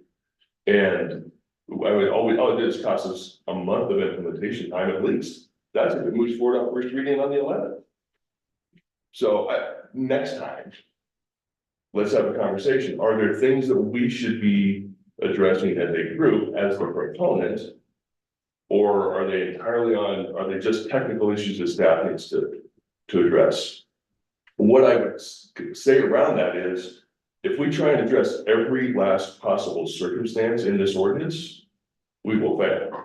It's just simply not possible. We've never done it before. We don't have the experience behind it. And I think I said when we first started talking about this thing should be pretty generic. It should be pretty generic, and then we can, through implementation and regulation, which staff, right, does routinely, speaking from experience, staff routinely interprets and then creates processes around the ordinance and the framework. And then they're like, okay, listen, we really got to address that. We come back, we amend the ordinance, and, we fine tune it then. But if we're trying to address everything in this thing, it's gonna be. But also agree with that, Ray, and I agree with 100% what you just said, and this is what I'm trying to do by getting a bullet point, right? Because Absolutely. it is our job, and we all know, like, I asked everybody in the world for money through an email, nothing yet for Mountain Jams, we're at 31,000 with 10, 11 of those are in kind, right? It never happens that way. It happens without breaking sunshine laws. It happens by all of us word of mouth, networking it throughout the community to get people comfortable with what's going on. And so I think that's our job, right? We're the promoters. So it's for us, if we want to do this, we need to have all the information. What are the questions, what are the concerns, and what are the things that we think it will do for people, so that we can network with all the businesses who might be concerned or have issues like the library, because I had no idea there was issues until there was a meeting. And then all of a sudden these questions came, I'm like, those are valid. Okay, well, let's chat. But if we know those, then we can do our research and our part of it to your mouthpiece, that all you're doing is what Craig is saying. You're the legislators, you're the administrators, so you make that happen. And you're the people who make sure that we don't trip over our own feet all the time. And then we're not doing something stupid, and then you can enact it feeling good about putting your name on it. And so here both ones. And it's our job to give the information so that they can put the code together properly. So when whoever walks in, Jen doesn't have to sit there and say, I don't know, because then we look stupid. Yeah. Then we look stupid, and it's a burden on her, and then it comes back to us. And so let's have this party plan together so that we can roll it out. Why are we doing this? What's the benefit of it? What are some of the pitfalls? What are we looking at? Hey, guys, hey, Paul, you're trying to put this thing together. You're at this meeting now, and these are all these pitfalls. Oh, didn't know about that you were talking about it yet. Okay, then here are my answers to you. And this is what I understand that you're doing that. I understand your concerns. Can I help you with that? Because this is what it's gonna do for us. And now we're not talking about a big free for all, even though I think you should have of walking around with stuff. And this is why I think it's actually gonna benefit you. If I can do that for you. Remember, we're gonna get trashed with trash. That was a joke for the record. That was. Yeah, one thing is, but one of the things I was able to talk to the library about is, I think it's actually gonna reduce the amount of public drunkenness. Because now you've got businesses going, I'm not gonna overserve you because I don't wanna volunteer over at the visitors. No, I'm also not sure that we have a big issue with public drunkenness. We don't. So let's not. No, you're not, but that was brought up to me. So the board wants this to happen. The board just had more questions that we were not comfortable with making the decision. Yes, I agree, we could have passed it on first reading, but there were too many questions and we weren't ready to do that. So hopefully we can have a better presentation on the 11th and we can get it done by the end of the month and. Well, I'm not worried about process, because I think you all did an amazing job at it. I think you all did an amazing job with the town. What I'm worried about is helping to figure out how we can solve this and being your advocate. And as a member of the BBC, I want to be able to be your advocate. And so if I cannot be an uninformed advocate, because firstly, I like to be a know-it-all, and secondly, I just, I don't like to, never thought of that. And so if I'm there, then we can all do it together. That's it. Sorry. I do not love the sound of my voice, especially it's. Do you want me to go over the bullet? Well, why don't you just send us an email if that's. Sure, yeah, Jerry and I have a working document that we will have with the questions the board gave us, and I apparently will have that done by the 11th, so, and, I do wanna clarify the difference between the ordinance and the application. The ordinance is a pretty simple skeleton that allows us to do this. The application process is gonna be much more, like, we have flexibility for how we fill that out and like what we require from that process. There's also things that we can't determine ahead of time, such as who is going to apply for this and what the map is gonna look like. I can generate maps of what I think will happen and what people, like who I think will apply, but ultimately the applicants get to apply and decide that, so. There's some things we can't know ahead of time, and the ordinance is a separate thing from the application process. So we'll do the ordinance first, and what I would suggest you do is to let us know in the beginning of the email that you're not looking for feedback, you're not looking for us to criticize the work or to edit the work. What you're doing is, this is an information thing for you so that you can speak to this properly. Yeah, absolutely. That way you're not gonna be inundated with us, like stirring, everybody wants to throw some more. Yeah, Yeah, if you have concerns, like, please tell me about it. Well, what we should, where we're at in the process is now we need to take our concerns with the board's issues back to the board. You shouldn't be in the middle of that. Yeah. It should be between this group and the board of selectmen, or individually between the two groups, because putting you in the middle to try and negotiate the two things is not. Information versus. Yeah, I mean, because you don't have the answers that I'm looking for, Mary's looking for, unless we tell you what the question is. So, Yeah, I don't wanna set up a blog, Margaret, I just want to. yeah, for sure. And I did go to the library to, Libby wasn't there, but I left my card with them so they could contact me if they had questions. So I don't know if that got passed on to her. It probably will be, but it's all good, but as you know, everything is a matter of who's speaking to whom, and I happen to be someone that can speak to all of them. And they can tell me I'm full of hooey all they want, and it's fine, but at least I can be your liaison. And then Libby will take over it, she is the director, Okay. Asia, anything else for us? Okay, thank you. We skipped over wayfinding, signage update because there isn't one, we're, relying on Conde interviews. So we'll do that one. We already saw Jessica, she's also the data tracking, so we'll skip that. And so we're up to Merchant Appreciation Day. Who's handling that? That'd be me. That actually makes me feel a lot better because I was in my notes and I just totally forgot to go over that. A lot of our business feedback is that they're a little busy during June and that they would prefer more of a mid-July, specifically more on a Wednesday from like a 4 to 7 kind of event. we're less busy in July. I know. Well, no. I know. The feedback was it's too tight of a timeline. Oh, And so for the June, they would like a little bit more time to prepare. Right after 4th of July would be, that little lull right before we go back into Sasquatch Days, the Olympics, plein air, things like that. So it was July 10th from 4 to 7 would be the best day for most of our businesses, still recognizing that some will vocalize if that won't work for them. Now that we have a bit of a date and a time frame, we can start to plan. I do feel a little iffy on the 4 to 7 because that does mean some of the businesses would close down. But one of the feedback from one of the businesses was, what if we did like a little potluck in Shell Park? You know, we kind of utilize the space that's been done, we kind of host our own, but you know, they're not too far from their shops.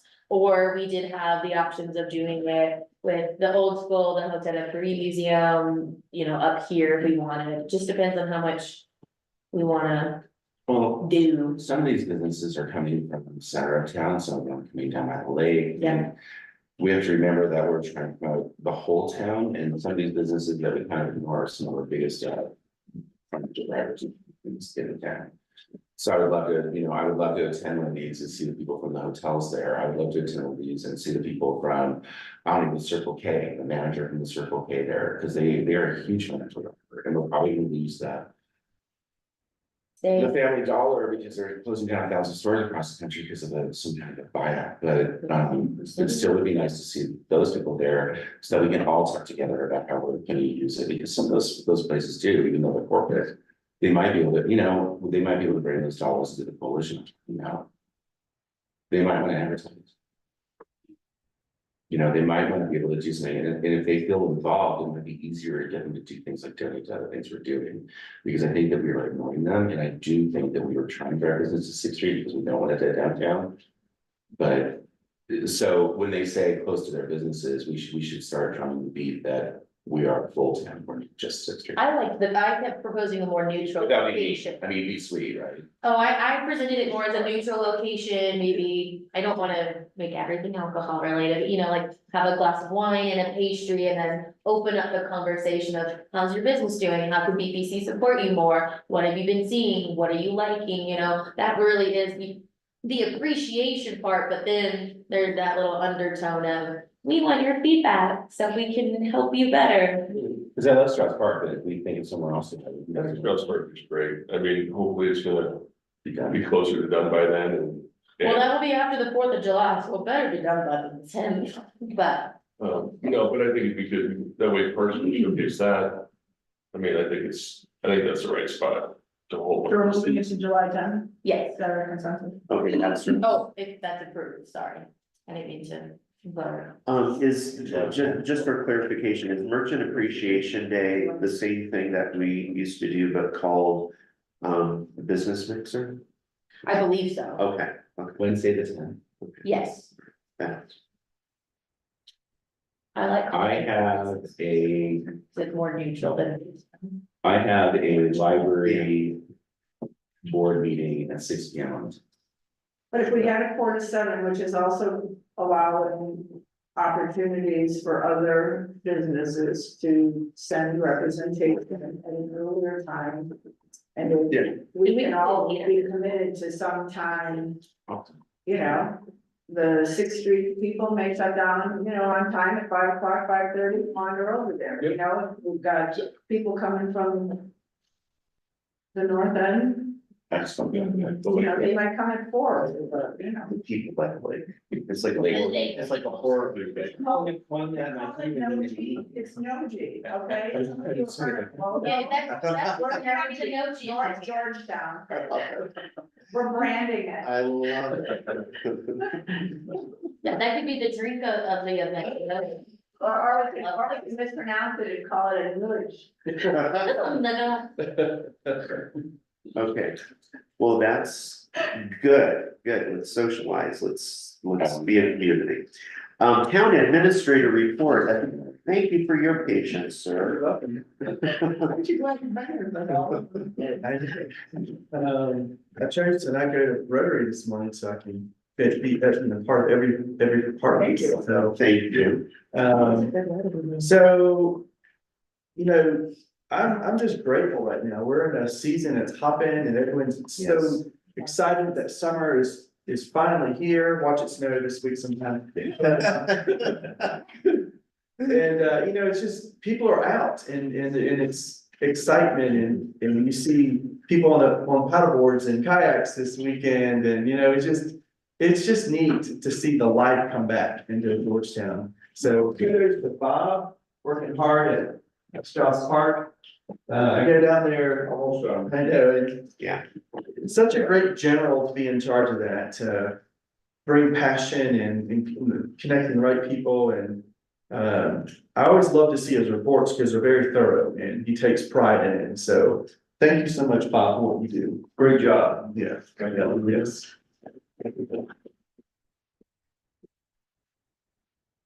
It's definitely a community project. I mean, these town has pulled together, a lot of contractors in town, and it's really pitched in and made this possible.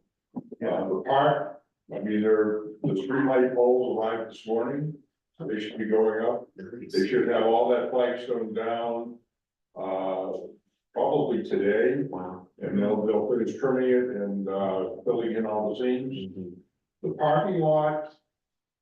I tried to schedule, the next thing in the park will be the concrete work. And I've yet to hear back from the concrete contractor, so I'm anticipating that we probably won't do anything. Other than clean up the parking lot until after the 4th of July, because I don't want to have to be in the middle of that, so. The parking lot work will get done sometime before Christmas time. That's but we want to keep things usable. But we should be in great shape for the 4th of July. We should be pretty well wrapped up. What they're gonna do plantings starting maybe Friday, but probably beginning of next week.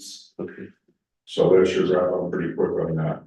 When you see the hanging baskets around town again, so that's the picture to me of, we're in summertime now. Those look great. I know. Whoever picked them, That's Kevin. baskets out. Kevin is Much involved better in than that. it is last year, so. But, also, I love that you are here. And, we've always wanted to be more connected, because we depend on each other in so many ways. And it's exciting to see the real destination mindset unfolding of capitalizing on these kind of things in our events. And it's working. And so thank you for being here and your time. And Mark and I are also working on other projects, just a rock mitigation in case if something were to happen on that rock wall going up the drive, it affects us. And so we're all involved in these things. So I'm glad Mark is involved as well. So our staff are just very busy. Admin staff, there's just a lot of stuff. And I know Keisha has been working hard on this CODA. And it's a challenge to work. However, I know we're committed as staff of making this thing happen too. And so there's always kinks and we're gonna get those things out. And so it's just needed. Our staff, especially Road and Bridge, we did hire another staff member and you may have seen him around town, but he's been fixing signage all around town. Where poles are leaving, he's bringing them back up or replacing them altogether. We have more signage to put around the lake. Oh, God. No, that's not true. We're gonna put big signs for blocks views and stuff like that. There's 150-foot stretch that's got 4 no parking zones with it. We're gonna put 10, so we're gonna. Them though. No parking, clean signs, no parking, no parking. But, So tell me what the message but they is. still park there. They did. Well, the sign is no works. Actually, it's just to annoy you, Craig, so our plan is working. It's hard to work on all that.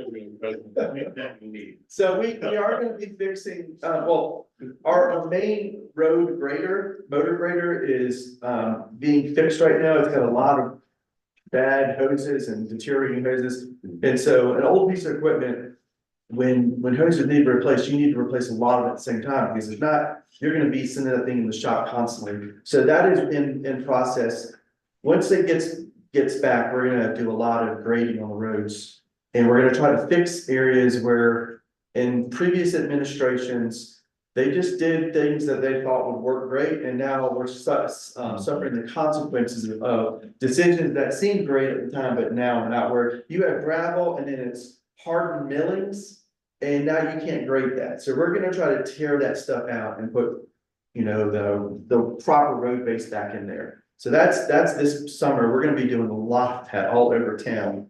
especially Biddle. We're gonna try to shave Biddle down some because it's over the years, as they just accumulate more road base and so forth, and it's probably 8 to 10 inches higher than what it should have been. So there's a lot of projects working on, and in the winter time, the goal is to fill potholes.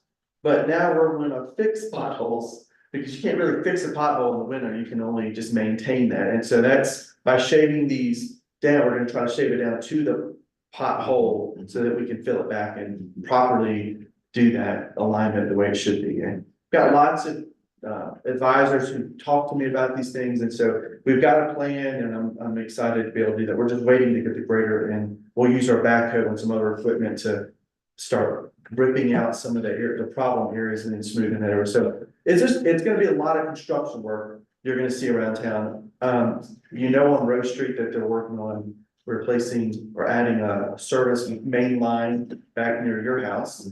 And then on 11th Street, we're doing another one. So those are all proposed, 6 months ago, and now we're seeing those projects take place. The one that in front of the firehouse was taken care of, so that one was finally done. The big paving project will be before July 4th. So we're trying to get all that done before we have a mass people coming in town. So they promised that that's gonna happen. And that will go from 14th Street to Clear Creek Drive. Or as far as we can go, but we're trying to go all the way to Clear Creek Drive, where before it starts to turn back down. So that's a great project. Concrete we did last year, the concrete pans, that was actually more expensive than the asphalt. So we couldn't do both, and we decided to do the more complex one first, and then the asphalt will come, so we can bring them together. We're gonna be working on traffic calming devices on Rose Street. The unintended consequence of a pave is people drive faster. And so we're realizing that these areas need to be addressed. So Kelly Babian, John Gaskins are working on playing together to be safe for people who are walking and kids who are riding bikes. So there'll be one at 14th and Rose. We'll have one at 7th and Brunel. And then we'll have multiple ones on Rose going up Brunel Pass too. And what does this calming device look like? Is it a speed bump? No, it's not a speed bump. It's in process. They're gonna bring a couple ideas to show the selectmen, let the selectmen see what they are. We're still investigation there, but it won't be a speed bump. It won't be a pan because that's more expensive. Most likely it'll be some kind of raised thing that gets bolted into the ground that has, I forgot what you call those things, delinear devices or something, where has something that sticks on top of something. It can be removed if we have big trucks in town. So that's in process. And so when I have more information, I'll come back to you with that. It'd be cool if there were one at 9th and Rose, so the guy that lives in that corner doesn't end up fighting with somebody. They're a hothead. Or have a stroke. I was thinking about moving the stop sign altogether. Oh. It's broken. It What doesn't if work. we It needs take to do 3 that. going up to the stop sign? Oh, that's better. We talked before, and we don't need to conclude the conversation. I'm not gonna let him sit on the porch on Sundays anymore. I'm sorry, but this one, well, this may or may not impact you, but we discussed, and I know we're gonna run out of time, I'm sorry. But we discussed making 6th Street one way and, it creates the opportunity for our train traffic to come down to our main drag and divert back to 7th Street, to exit down on Argentine. And we're talking about a calming device there, which then may or may not be necessary, not to say we wouldn't want something in the interim, but we can, maybe our next month, can we have some more serious conversation about that and see what we really need to do to make that happen, or why we don't want to make that happen, because it continues to come up in conversations and it seems almost like a no-brainer. I love, I By know, the that's way, all we do, is talk about it. I love the traffic on Rose and Towns because I think it sells our town better than Argentine does. I think that those, and I happen to be lucky enough to live in one, but I think those houses and the way people take care of them is who we are. I think it's a great advertising point on both those streets. I am just concerned about the speed with which they drive, and that they don't stop at the stop sign, because it's between two parks. And you have Worland over off of Taos, and so, and they don't tend to do it on Taos, they're coming straight down to Bonella, right? I don't necessarily, I am not a proponent, although my neighbors might disagree, of pulling him down over on the Argentine, because frankly, it's getting better, but it's not the most beautiful.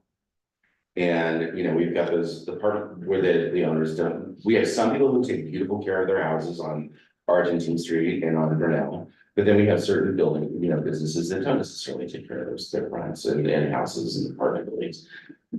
So I don't mind the traffic, personally, I don't mind the traffic, but then again, I'm a city guy, right? But I don't like the speed with which they are driving. They're gonna kill a kid on this. Occasion. I just wanted to, this is sort of a separate conversation, so if you would like to see how I can connect to it. I just wanna let you guys know that there is a student I'm in talks with right now who is interested in doing a capstone project with us, on parking in particular. So just so you are aware of that, and if you have any particular questions that you have and you want to let me know about, I can pass that on. Great. But just make sure they look at the last 4 capstone projects that we're doing here. Because they're all not working. Were they? No, maybe they got different updates. That's a conversation that I mean, I know we've talked about it, so it's worth running the ground at the very least. I think we all know why it hasn't happened, because we kind of run a little bit scared of.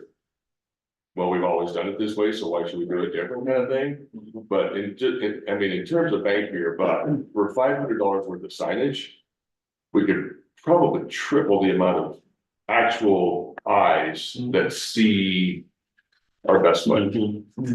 Because you can watch and pause at the bottom of the hill over there, they go. Sure. And 1 out of 5 of them comes this way, and 4 out of 5 goes that way. And if all we were to do was to bring them another block closer to the hotel, to Knoxville, to Strauss Park, to. Yeah, They might actually- we do at Strauss Park for the summertime or for our event season type thing, why aren't we running people through that way? Tom Hale said it best, he goes, we've got all the visitors we need, we just need to monetize the ones that are already here. And we're letting the captive audience escape. Without actually getting a good look at what we have to offer, which is our private yard, our downtown business district, so. No reason to sign there. Listen, I'll be the guy with the plexiglass shield and the riot helmet in charge, so. Well, Craig, can you and I meet to discuss this? Sure. Yeah. Just as an engineer, eyes on this, I think that would be super helpful. Engineers love. Yeah. All right, well. I suggest you look at Glenwood Park in Atlanta and look at the urbanism. And like I said, we changed the laws in the city of Atlanta for street widths. We changed the laws for the city of Atlanta. To make sure that we were using, we started an entire movement to make sure that traffic slowing measures were put in. And we changed the fire laws there because we could prove that you get a double decker fire truck through a narrow street. If you look at those, if we look at those wide areas, but it's a keystone project. It was a major project that, and I didn't do it, I was just a marketing guy, but it was a major project for a major city in the country. And if we can look into those areas and how we can do that, we can change what we're doing without doing too much impact. But there's part, like I said before, it's a matter of it's a matter of telling you, well, there's parking 4 blocks down, just park on the streets anywhere. You can walk 4 blocks, you know, I'm one of those people. It's but you know what I mean? Like, and if they're parking on streets on Rose Street, that is a natural part. I say this partner just to do it. It's a natural traffic flow measure without having put up 1,000 signs, without doing a bunch of things. If we start telling people just park 3 blocks away to it's a beautiful street. That gets into what it does is it takes away from just having a visitor, but it's a visitor who's interested in what we're doing, which is the entire conversation that we keep having at the tourism board, in tourism for the state. It's get the right tourist here, get the right that wants to enjoy who we are, and not somebody who doesn't care about our rules, care about our lives, wants to park in front of the lake all the time, or park with the wall, cars are supposed to park in the visitor center, and take advantage of who we are. And there's 300,000 of them already through their Or it might be too so they're right to this. Yeah. Those signs that we were gonna put down by the lake, and should be down up here instead. No, we put it by the lake, right? Probably on the street. Yeah, we don't wanna do that. We like that down there. You walk further in a mall than you do Yes. in Georgetown. And that's the entire point, right? And I would love to see a ton of cars like we do at Christmas market parked right in front of my house. Because then they can't drive fast and then the kids can ride their dumb bike. So you're exactly right, that is a very. Well, I could go on for another hour. Any update on North Argentine? That we need to know, like timeline? So, I mean, Craig, can probably get that better. Sure, we did a bid opening last Friday, 2 bids. One made me. Yeah, again, one was close enough that I think we can get there. Jalisco and Nora Concrete both submitted. So we've got some, probably enough to change the scope, to get to the budget number. But Jalisco is, they texted me and called me 6 times during this meeting, because they really want to get in here and get after it, which is great. So, it's a little hard to communicate with Cindy right now. She's kind of the point person and making sure we're crossing all the T's and dotting the I's with CDOT in terms of the award, and then potentially negotiate. When did she get back? I don't know. Okay. So this is a project that starts at the roundabout, goes to 22nd Street. Basically, it adds sidewalk, streetlights, and a traffic calming, and actually engineering traffic calming measure at 22nd Argentine Street in the form of a small roundabout, along with some minor roadway realignment. It's supposed to also include a 10-foot wide concrete bike path for about 2/3 of the project. That's probably gonna be the first thing that goes budget wise, because that is something we could potentially add later with different grant sources, so. I think Cindy comes back. with seven. There's our monthly alarm. That actually tells us that our meeting is. Is over. Nice. Okay, Alright, so. okay, good work, sir. Big stuff. I have one more issue I'll bring up Yes, please. real quick. Of course, it really happened. In front of my store, there's a loading and parking zone, correct? There's constantly people parking in that loading zone. UPS and FedEx doesn't have a place to park. How can we, part of it is the signage. The signage is running like this where they can't see the sign. So I don't know if they can tip the sign so the traffic can actually see that that's a parking zone or what. Yeah, the sign is turned the wrong way. Yeah, isn't it also a business area that's on that moving on cars? That's what I've noticed. And there's always certain, like, in that spot. That's an enforcement measure for your one police officer. Yeah, he's got nothing else to do.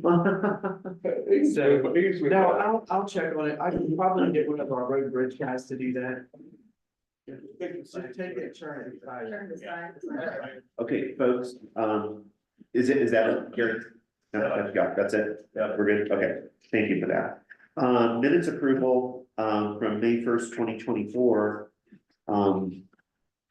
Any corrections? I gave Jen some corrections. Okay. Because I know you weren't here and, Thank you. yeah, and so were you at the last meeting? I don't think you came in. I'm sorry, I was Were like. you at the last meeting, do you remember? I don't think you were here. I don't think you At the end of the last meeting. You were there, you gave her, well, I'll look at the Yeah. recording and confirm. I think I railroaded it, I'm happy to be with you. She didn't think we were there, but I'll confirm that you were. I didn't, Word. I was there either. Yeah. So as amended, I'll make a motion to approve the minutes from May First, I can. 2024 as amended. Second. Or as corrected. Second. okay, any further discussion? All in favor? Aye. Any opposed? Okay. Folks, let's move to adjourn. Motion to adjourn. Second. All right. Right. Sounds like you got a full summer for. Yeah.